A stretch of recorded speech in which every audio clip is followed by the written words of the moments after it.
There's an important new resource available today for Canadian doctors diagnosing and treating patients with Parkinson's disease. Parkinson's Society Canada is launching the first ever Canadian guidelines on the disease. The hope is that both doctors and patients will better learn how to diagnose and treat the disease. As I mentioned, it's estimated 100,000 Canadians live with Parkinson's. So it's an important change, and Joyce Gordon is with me to talk about it, the president and CEO of Parkinson's Society of Canada. Thank you for coming in. Something that I just said, I think maybe caught people listening by surprise. The first ever guidelines in place. What was in place before? Well, for Canada, there are guidelines internationally, and what we learned when we started to develop the guidelines was that Canadians were not being visiting Parkinson's-specific clinics, and we're very concerned about some of the care that was being provided in communities because healthcare professionals may not have known enough about Parkinson's to manage the treatment of Parkinson's for optimal care. So nothing national, nothing standardized, despite the fact that, as I said, some 100,000 Canadians live with Parkinson's. So you have come into that vacuum, if I can say it that way. What are you launching today?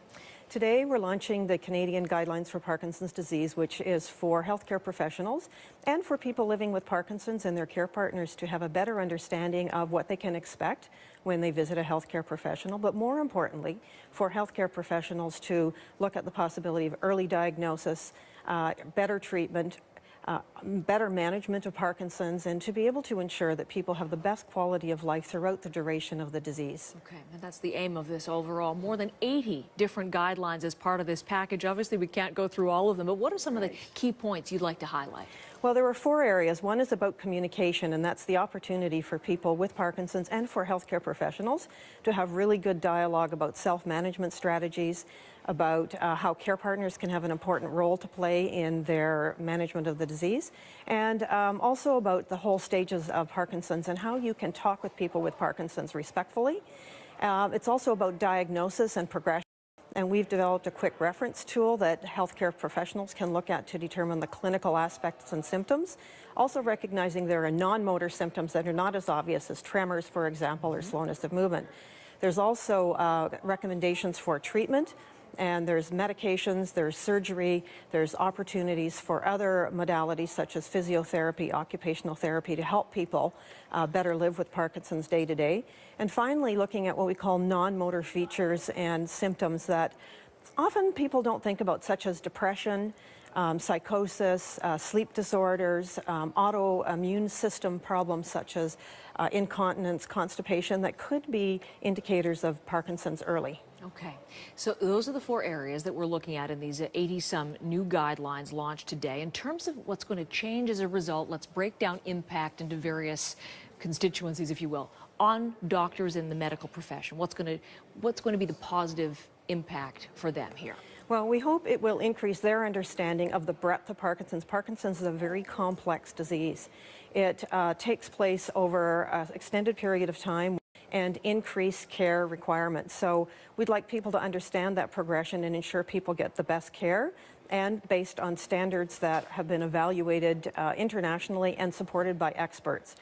The second part of that is around how we can change policymakers' views of Parkinson's. And what we're hoping is that this will increase their awareness and understanding of not only the complexity, but the policies, systems, practices that need to be in place to support people across Canada.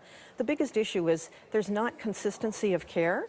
And we would like to see consistency of care from coast to coast. There are variations province to province depending on the professionals available and the treatments available and the knowledge and understanding of people that interface with people with Parkinson's. Might this have an impact on the healthcare system, but on costs attached to this? Absolutely. At the end of this, if we can increase the understanding of Parkinson's and you have best treatment and best management, you would have less stress for the families, and in particular for the care partners and community that supports people with Parkinson's. But also the healthcare system should see increased alignment of services and professionals that are doing in their specialty and area of expertise for people that live with this condition day to day. And let's address, lastly, the people who do live with Parkinson's. I know you have people in your family with Parkinson's. I lost my grandmother to Parkinson's. And if you've lived with that, you want to do anything you possibly can to improve their lives. What will change for the better for the people with Parkinson's? Well, first thing is that they can download the guidelines themselves. And our hope is that they will be able to go to their healthcare professionals and have a good discussion about what they can expect and what they need. The second part of that is healthcare professionals will be much more informed of the complexity and breadth of Parkinson's and pay attention not only to the motor symptoms, but what we call the non-motor symptoms that might be precursors to Parkinson's, and have earlier diagnosis. Earlier diagnosis would help people to be able to understand what's ahead of them and better plan how they can manage their health over the course of their lifespan. Right. Terrific information this morning and an important development. New national guidelines for Parkinson's disease. Thank you so much for coming in today. Thank you.